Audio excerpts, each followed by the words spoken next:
In the small town of Greenfield, there was an abandoned house that everyone avoided. Its neighbors had stories to tell, but no one dared to confirm them. It stood at the end of Maple Street, far from prying eyes. The worn-out walls and creaky wooden door were enough to spread rumors about the place. Some said it was cursed, others spoke of the original residents mysteriously disappearing. But whatever it was, no one ever had the courage to approach the house, except for a group of children who, on a summer afternoon, decided to challenge the legends and explore what was hidden inside those walls. What they didn't know was that this visit would become a turning point in their lives. Among the group was Jake, a curious and fearless boy, always eager to prove his worth. By his side was Maria, his longtime friend, known for being cautious and sensible. As they approached the house, the wind seemed to blow harder, as if the very environment was warning them of what lay ahead. The other friends were silent, eager to see what would happen, but also a bit uneasy. As they entered, the house appeared intact, as if time had stopped. The old furniture, covered in white sheets, seemed ghostly figures lurking in the shadows. The floor creaked with every step, as if the place itself was reacting to their presence. But the worst was yet to come. As the group delved deeper into the house, they began to realize that something was wrong. The shadows moved strangely, as if the house itself was alive. In every hallway, the whispers grew louder, but no one could identify where they were coming from. Maria tried to ignore it, but an unsettling feeling started to take over her. It was then that something moved, as if an invisible presence was watching them. They weren't alone, but what was lurking in the darkness? They continued exploring, unaware that the house held far deeper and darker secrets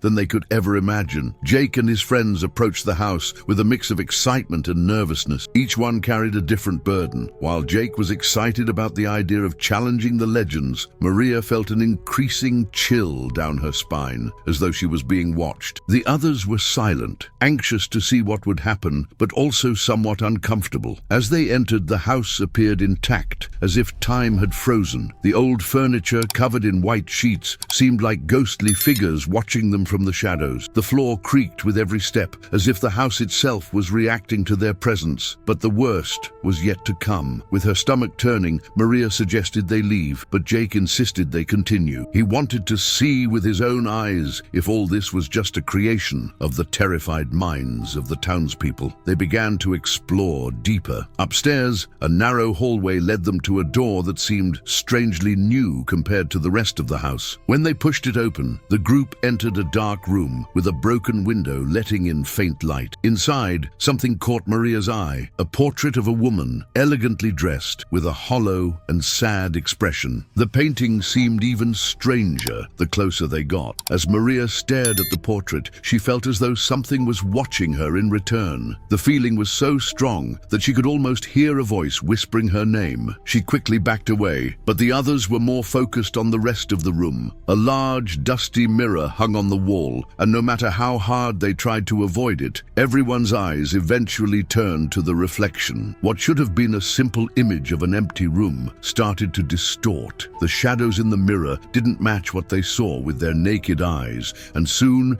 the entire environment seemed to be moving, as though it were alive. The terror began to take hold of the group. The atmosphere was growing thicker. The walls seemed to close in, as if they wanted to swallow the group whole, and the sense of claustrophobia was inescapable. Jake, usually the bravest, was now visibly uncomfortable. The low voices that started echoing through the hallway couldn't be explained. They came from all sides, whispering disconnected, incomprehensible words. "We won't make it out of here," Jake thought as a cold shiver ran down his spine. Suddenly, the sound of heavy footsteps echoed. Everyone froze. There was no one there, but the sound was getting closer, as if something was approaching them. With hearts racing, Maria tried to scream, but her voice failed her. She was paralyzed with fear, feeling more and more distant from her friends. What was happening? What was that presence lurking in the shadows? The tension grew as the footsteps got louder and closer. That's when a door opened by itself in front of them. Maria, with a mixture of fear and curiosity, moved towards it, but before she could step forward, Jake grabbed her. "We need to leave now," he said with a serious tone, something she never imagined hearing from him. But something was stopping them. It was as if the house itself was determined not to let them go. Trying to stay calm, Jake looked around, searching for an escape. But the doors were all locked, and the windows were now covered by a thick fog, swallowing everything around them. Every attempt to escape only made the house close in more. The man, now taller and more menacing, revealed the truth no one wanted to hear. This house isn't just old, it's alive, and it never lets those who disturb it leave. But contrary to what you think, it's not the end of everything. There's a choice.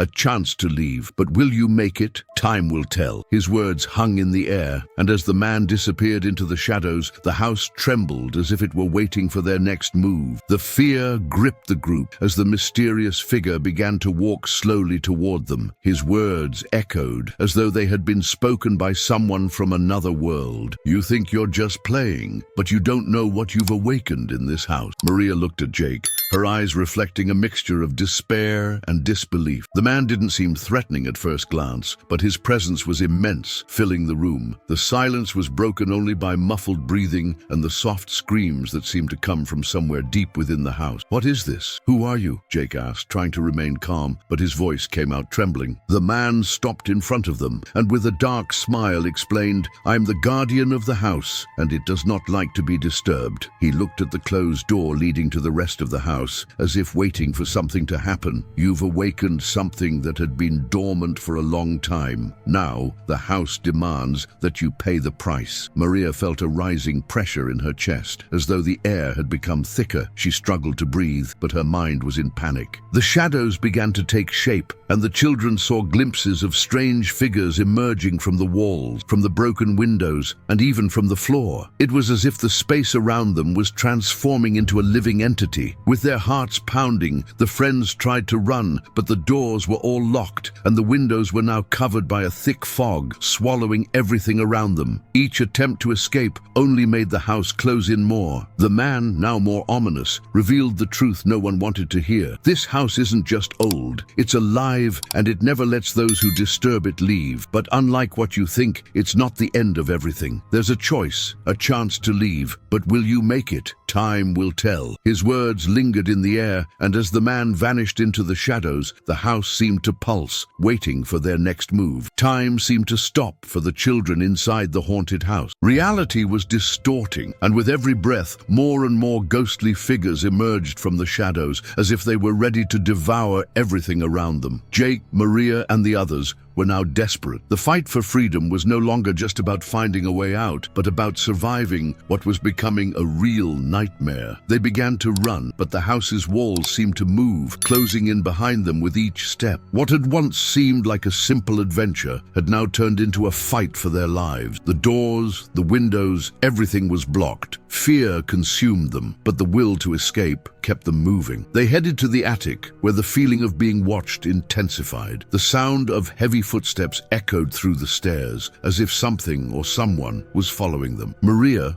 already exhausted, looked at her friends, feeling a weight on her shoulders that she never imagined carrying. That's when she saw a small door, hidden in a dark corner. Without thinking twice, she ran toward it, pushing the door with all her strength. When she opened it, she found a secret room. Inside, there were lit candles, and a table covered with strange symbols. In the center of the table rested an ancient book, its cover pulsating as though it had a life of its own. The group approached slowly, hesitantly, as Maria grabbed the book with trembling hands. As soon as she opened it, a wave of energy surrounded them all. The ghostly figures began to stir, as though the house itself was reacting to the presence of the object. "This is what we need," Jake said, his voice hoarse, trying to keep calm. But deep down, he knew that this book wasn't the solution. It was the key to what was yet to come. What they didn't know was that by opening that book, they had triggered an even darker event that would seal their fate in ways no one anyone could have imagined. As the group tried to understand what was happening, the house seemed to react with a supernatural force. The walls shook and the ground trembled beneath their feet. The threatening presence that once seemed distant was now surrounding them, the pressure building with every passing second. But amidst the chaos, something inside Maria ignited. She knew that the answer to everything was not in fear or in running away, but in taking decisive action. The house, with all its secrets and horrors, demanded that someone face its truth. "The house won't let us leave unless we break its cycle. We have to do it together now," Maria said with determination, something no one had ever expected to hear from her. Jake, who had always been the bravest, looked at his friends with a new perspective. He realized that, contrary to what he had thought, courage didn't come from ignoring fear, but from facing it head-on. They were in a race against time, and the only way to win was to unite. With the book in hand, Maria began to recite words she didn't fully understand, but that seemed to have the power to silence the house. Meanwhile, the others started to visualize their inner strengths, something they had never imagined they possessed. What seemed like the end now transformed into an opportunity for freedom, and as they looked at one another, they realized that nothing would separate them anymore. When the final words of the incantation were spoken, the house calmed. The environment that had once been heavy and threatening became still. The shadows disappeared, and the wind, which had once been strong and unsettling, became gentle. The group, exhausted but relieved, realized they had succeeded. The house was finally at peace. But the real change had happened within them. They were no longer the same children who had entered that house. There was a new strength, a new understanding of what it truly meant to have courage. And as they walked out the door without looking back, they knew they had faced something much greater than fear. They had faced themselves.